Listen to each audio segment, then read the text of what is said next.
Last month, my online consulting business made 36 grand in profit, but only 12 months ago, I was in a classic 9-to-5 corporate job that was sucking the soul out of my life. My name is Austin Coldiron. And in this video, I'm gonna explain exactly how I went from being a typical 9-to-5 employee to traveling the world, making more money than I thought was possible, working with people that I love, and most importantly, building a life that I am stoked to wake up to every single day. And I wanna make this video for you guys who might be in a very similar position as I was in, who's probably a lot like me, where you might feel capped on your potential, you might feel trapped in your current situation.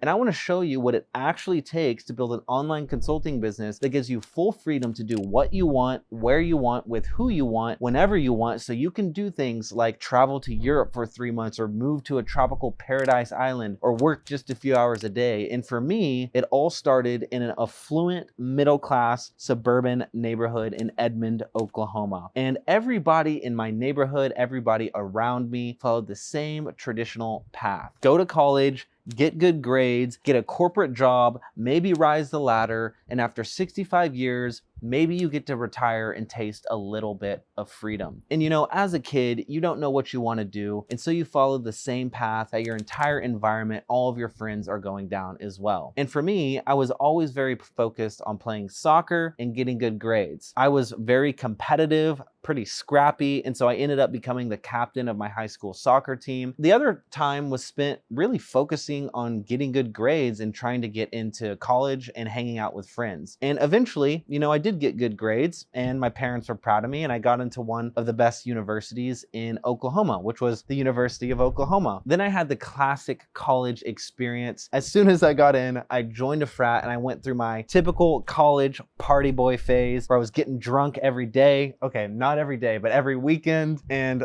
really just focusing on chasing girls and living it up in the frat life and drinking for the first time in my life. So after about 4 years going through that party phase, making a lot of friends in college and getting pretty decent grades, I ended up graduating and getting an internship as an engineer right out of college. And the job was solid. Right out of college, I was making $87,000 a year, which for a 22-year-old is a lot of money. And I moved from my old college town to a big city of Dallas, Texas. And so I was making a big transition in my life, going from this college kind of frat house party vibes to this corporate America life. And I thought it was pretty good for a while, and I became the typical weekend warrior where I was going to work, my 9-to-5, coming home from work, maybe working out, and then really living for the weekends, going to the bars, going to day clubs and pool parties on the weekends. And this became my routine. 5 days a week, I would go to work and would dread those days, really. And then the other 2 days of the week, I would go party and get drunk and try to go chase women and pick up girls. And after a few years of doing that engineering role, I actually realized I just wasn't a great engineer. It wasn't a good fit for me. So I moved into what's called a product marketing role within the same company. And that's really where I started to learn the fundamentals of marketing and sales and making presentations, closing deals, and things like that. And I feel like one day I kind of just woke up and realized that I was doing the same mundane routine every single day. I remember I would commute in traffic for 45 minutes and pull up to this parking lot with a ton of other cars of the corporate employees in that lot. And then I would walk up to the building with my badge in, go up to my desk, put my laptop and backpack down, and then immediately start my meetings for the day and go into the meeting room. And then during the day, I would pretty much have more meetings, be crunching numbers in Excel sheets, reporting to my boss, which I was never really good at, if I'm honest, and responding to emails and taking more meetings. And eventually I just realized that this is not the kind of life that I want to live. I looked around me and I saw a lot of people who didn't feel like they were fully living, and that they were kind of just living life on autopilot, very much like the Matrix, where nobody's really questioning if this is the life that they actually want to live. And the more I thought about it, I would look at my boss and my boss's boss, and I would ask myself, is this really the life that I want to live? Am I going in the right direction towards building a life that I'm happy about, that makes me wealthy? And in so many ways, I felt so capped with my income, with my level of learning, and I wasn't even in the industry that I wanted. Pretty quickly after realizing that, I became really miserable. And I just remember going into work every day feeling extremely anxious and frustrated and pissed off that I had built this prison for myself. But at the same time, I had bills like my rent and my car and my groceries. And with all these bills, I had to pay them off. So I had to have the paycheck. And it really built this trap in prison where I felt extremely confined. So it was tough for me because I was making 6 figures a year and I looked successful in my parents' eyes and my friends' eyes. But for me, deep down, I did not feel fulfilled and I didn't feel happy. And I would go into work and I would just be miserable all day. And this was affecting all parts of my life and even my outlook on my entire life. So I started trying to do things to get out of that position. And I tried a bunch of things. At first, I thought I was gonna build some kind of app. I thought I was gonna build some kind of software and start a tech company. I tried selling e-commerce and clothes on Facebook Marketplace and eBay, but nothing ever really seemed to actually replace the amount of income that I was making at my job so that I could quit that job and do what I wanted, which was to be an entrepreneur and a creator. And I really had no clue about online business at that time. But of course, I saw people on YouTube and Instagram and people like Jay Alvarez, Casey Neistat, Peter McKinnon. And I knew that a different life was possible, but I didn't know exactly how to get into it. And I didn't know how to monetize it for sure. And then I remember I was at work in my cubicle and I was scrolling on Twitter, and this guy that I had reached out to after seeing him on a Twitter Live or Twitter Spaces had reached back out to me and he said, "Hey, what's up? Let's connect." And I remember having to hide in my office to hop on a phone call with this guy, and we get on a FaceTime and I just see him and he's just walking around his city. He has like a chain on, some nice clothes, I think a nice watch, and he just seems super happy and fulfilled, like he was having a ton of fun and like he was just living his life. And I could also tell that he was making a lot of money as well. And so I started asking a lot of questions like, what do you do? How do you do it? What are you about? Like, how can I do the same thing? And he started to give me some answers. And what I realized was this guy was making money and monetizing online through his personal brand and through social media. And even though I had no idea how I was going to do that myself, I knew that I was determined that I was going to make it work and I was going to do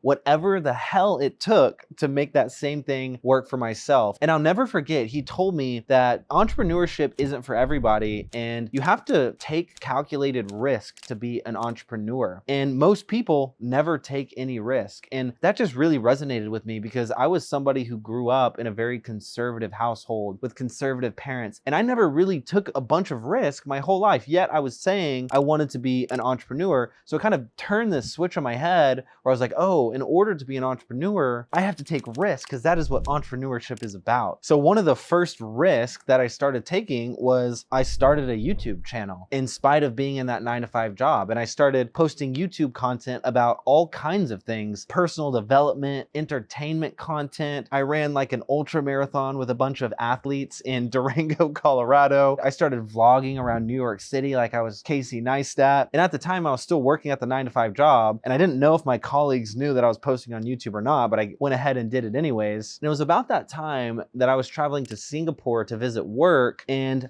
I actually decided that I wanted to visit Bali after my work trip. And I had seen Bali on YouTube from a bunch of travel vloggers and I just thought it looked really beautiful. And so I booked a flight and I went out there and I stayed in this creator house with like 30 creators for about 2 weeks. And that's when I really realized like, oh, this life is actually possible. And there are people all around me who are building online businesses, who are making good money, who are making content online, and they're really living this life on this island with this amazing food and these incredible people. And that was the first time that I realized, holy shit, this is actually possible. If all of these people are doing it around me, why can't I do it too? And that motivated me more than ever. But I had to go back home to Texas and go back into that corporate job. And I just knew that next time I would come to Bali, I wouldn't have to leave back to a corporate job. So I went back to the States and started working back in corporate, going back into the 9 to 5 routine, but I couldn't unsee what I had seen in Bali. I couldn't unsee my meeting with my first mentor where he was doing what he wanted, making a ton of money while doing it. So I started making more content on YouTube, and then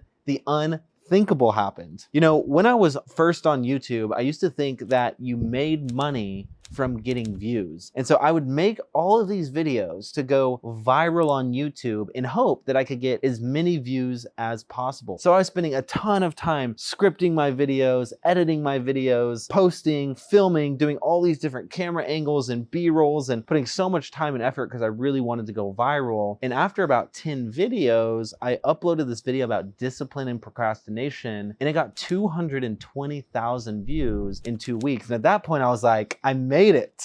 I finally did it. And then I checked my email, I checked my bank account, and I realized that I actually made $0 from that video. And I didn't even capture any leads from that video because I didn't have a lead magnet at the time or anything like that. And I realized that I couldn't monetize if I'm just going viral, because I don't have a monetization path. And so I had to completely rethink my entire strategy. And so what I did was I went back to the guy that I met on Twitter and I said, hey, you know, can you help me?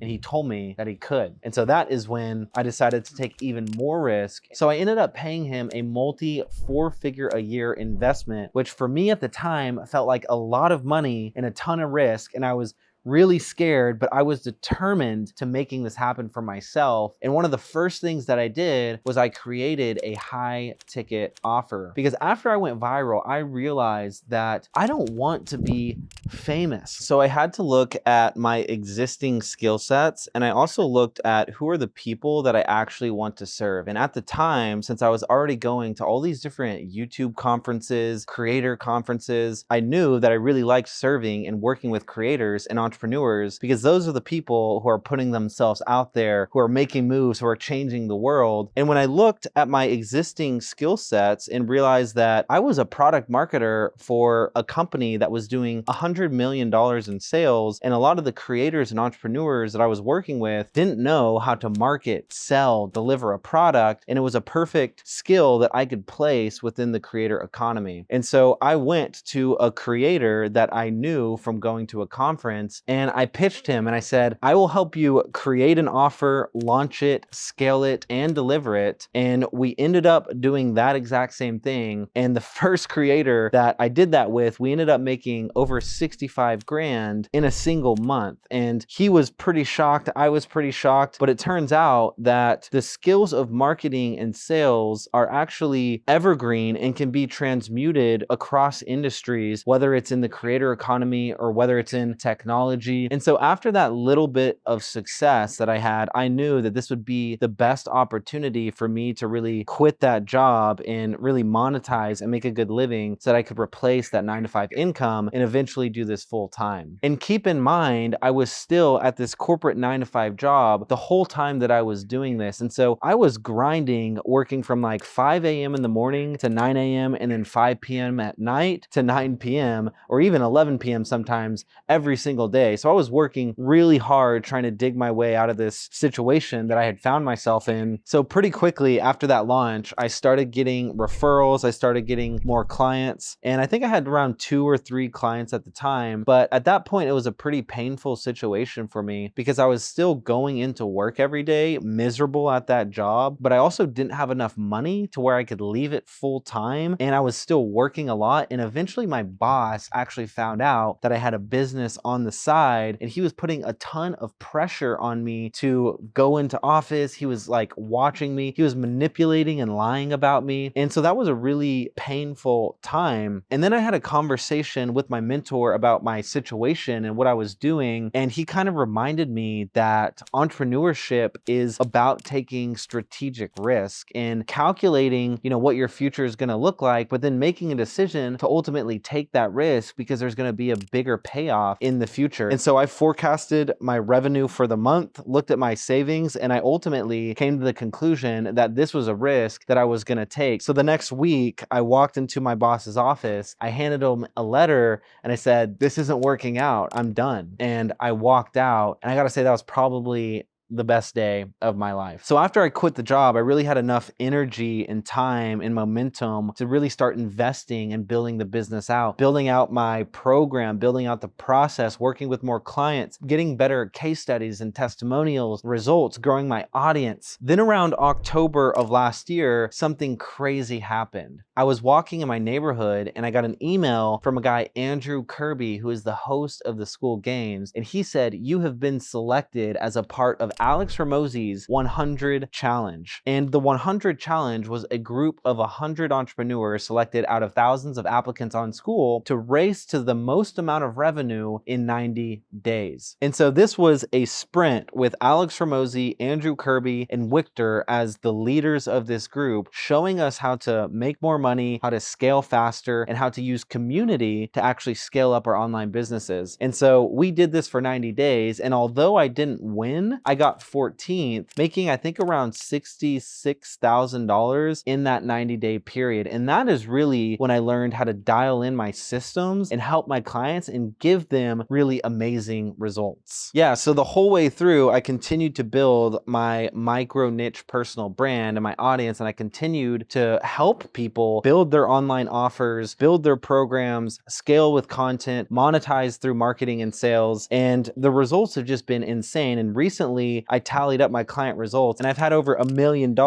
in client results. So that is what I do today, is I help people build their online offers, scale it through content, dial in their marketing and sales system, and ultimately build a business that they genuinely love and are passionate about and can help the people who they're called to serve. And the money is awesome, but what really excites me is being able to help people live the lives of their dreams and build a business that empowers a lifestyle that most people don't even think is possible. And you know, for me, I'm really excited about building a group of legendary creators and entrepreneurs who are all taking their passion and putting it out into the world and changing the lives of the people that they feel called to serve. And for me, that's what this is really all about. And I truly don't say any of this to brag or boast, but really just to show you my own path and show you what it actually takes to go from nothing to building a multi-six-figure online consulting business, you know, within a year, and show you that it is not only possible, but you can 100% do this for yourself as well. And I'm hoping that you can take away some of the key steps that I did along my journey for yourself, and you can start making some of the same moves in the right direction. And I guess just to recap some of the points that I felt like were the big strategic moves that I made in order to kind of make that huge transition in my life was, one, you know, hiring a mentor to help me. And I don't say that because I'm a mentor or coach and so that you can hire me. I say that because that truly was a turning point in, you know, a strategic risk that I took that seriously helped me took my business to another level. Because you can hire me or you can not hire me. You can go and hire somebody else. But I'm saying a coach, a mentor, somebody who has been where you want to go, hiring them and paying them money and doing what they tell you and just following their same path. That is how I got to where I am today. So I would definitely recommend that for you as well. Another thing is like starting that YouTube channel and going all in on organic content. I put a lot of time and energy into YouTube, into figuring out how to do YouTube. And that is where all of my clients are coming from right now. It's 100% organic. So the profit margins are extremely high. I'm not having to run ads, and I'm getting to actually build an audience of people who like me and who know me and who come in organically on sales calls, and they already feel like they know me. And then just the last thing is like speed of execution and timing is so important. And so many people move too slow and so many people move too fast, and then they're not strategic. So you have to have speed of execution along with the strategy. And that has been something else that has helped me big time. Yeah, so I'm really loving life right now, and I'm really loving helping people make this big transition, transforming their business into something that gives them freedom, that gives them power, that gives them autonomy, that gives them impact, a lot of money, and it's a ton of fun. If that's something that sounds interesting to you, I have a link in the description. You can book a quick call with me, and I can just lay out a game plan for exactly what that could look like for you based on your own situation. But I appreciate you watching and appreciate your time. I'll see you guys in the next one.